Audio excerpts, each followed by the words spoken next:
Alhamdulillah yang ke-80 daripada surah-surah yang ada dalam Al-Quran, yakni surah yang bernama Abasa. Makiyatun wa ayatuha sintani wa arba'un. Wa qala Allah Ta'ala fi Qur'anil Karim, A'udzu billahi minasyaitanir rajim. Fa iza ja'atis sakhah. Ujar Allah, ketika datangnya hari kiamat atau tiupan sangkakala yang kedua, maka di mana seluruh manusia akan dibangkitkan kembali daripada kuburnya dan dihalau semuanya itu menuju kepada tempat yang disebut dengan mahsyar untuk menjalani proses timbangan sebagai bentuk pertanggungjawaban terhadap amal perbuatannya selama hidup di dunia dahulu. Maka Allah Ta'ala fi Qur'anil Karim, Yawma yafirrul mar'u min akhih. Allah Subhanahu wa Ta'ala mengatakan, pada hari kiamat itu seseorang lari daripada saudaranya. Kalau di dunia ini kita senantiasa dekat, kita senantiasa datang dengan saudara kita, maka pada hari kiamat itu kita akan lari dan menjauh daripada mereka. Nah, bukan itu saja, wa ummihi wa abi, dan lari juga kita daripada ibu bapa. Nah, selama ini orang tua adalah tempat kita mengadu, orang tua adalah tempat kita berlindung di dalam dunia, tapi di akhirat justru kita akan menjauh daripada keduanya. Wa sahibatihi wa banih, dan lari juga seseorang pada hari itu daripada isteri dan juga anak-anaknya. Isteri dan juga anak yang selama ini tempat kita mencurahkan kasih sayang dan perhatian, namun di alam akhirat nanti kita akan meninggalkan semua itu dan kita akan lari menjauh daripada mereka. Nah, kenapa seseorang itu menjauh daripada keluarganya? Kenapa kita tidak ingin bertemu dengan orang tua kita? Kenapa kita tidak ingin berjumpa dengan anak isteri kita? Kenapa kita malah menjauh daripada saudara-saudara kita? Al-Imam Al-Fakhruddin Ar-Razi menyampaikan kepada kita bahawa wassababu bizalika al-firar al-ihtizaru anil mutalabah. Sebab pada yang demikian itu menjauhnya daripada keluarga adalah kerana menghindari diri daripada tuntutan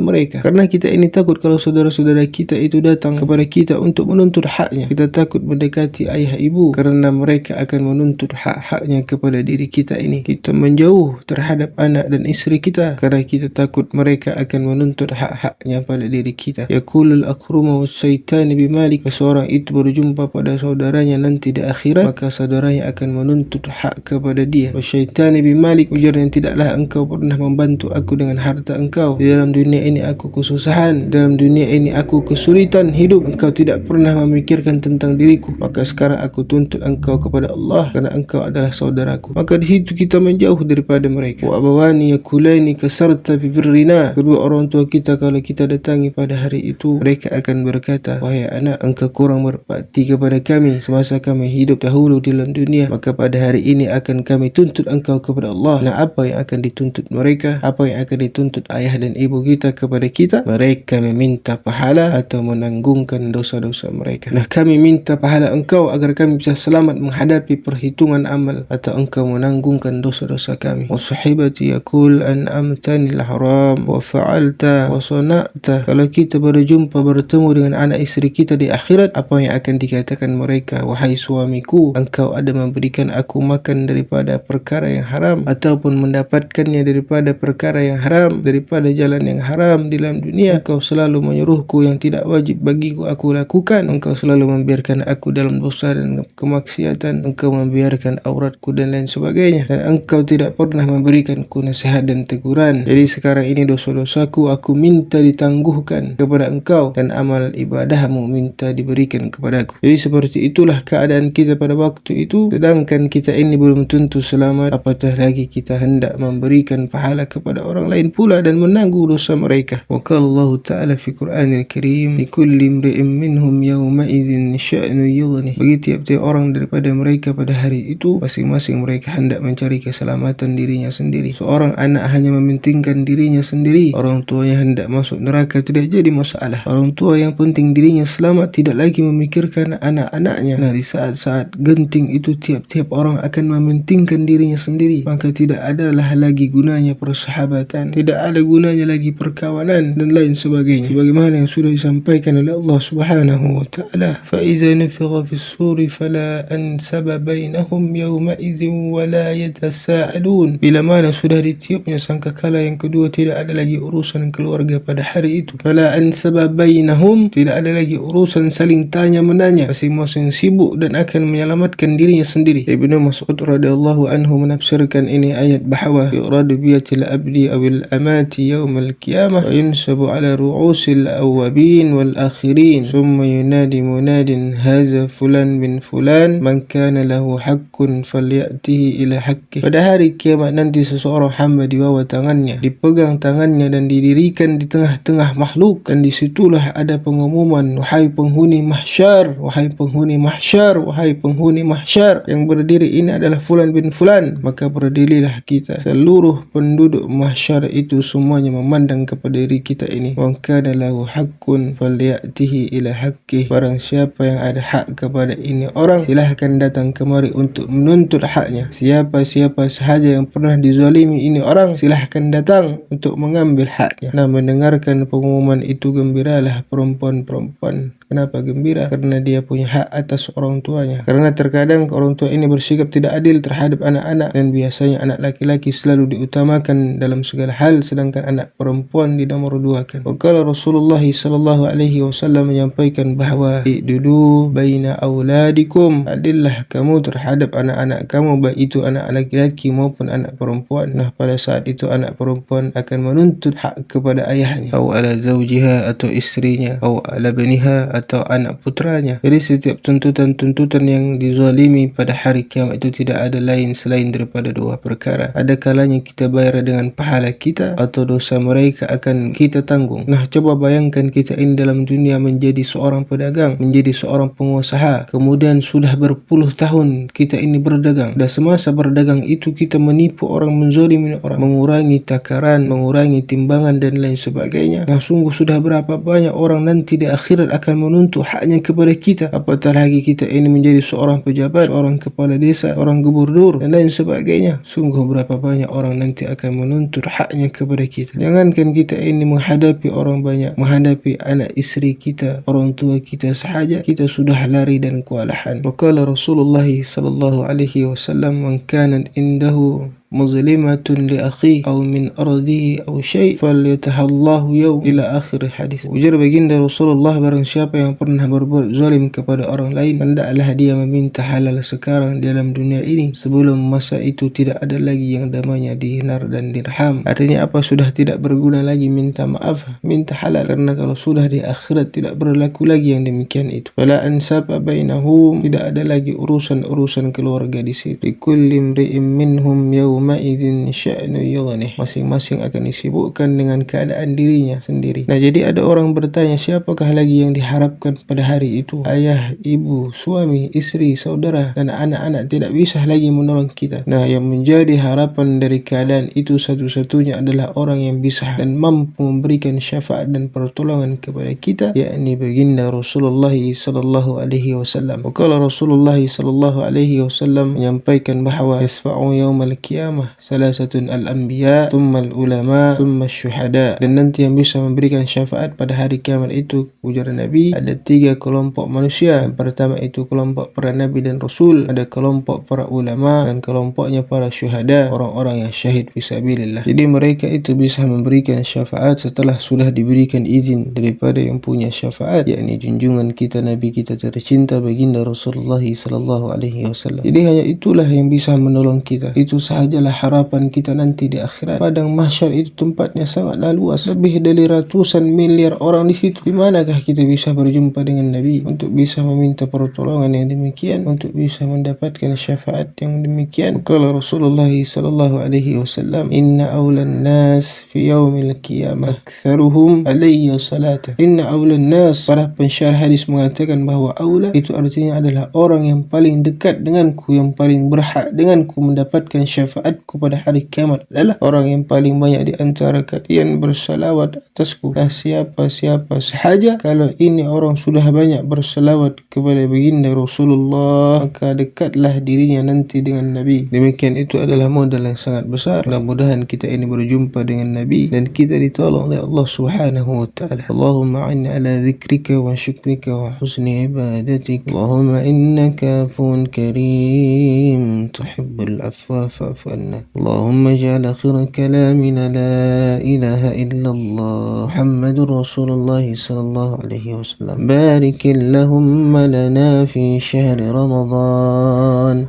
وبلغنا يا الله في ليلة القدر. والعفو منكم والحديث صراط الله والصراط المستقيم. والسلام عليكم ورحمة الله.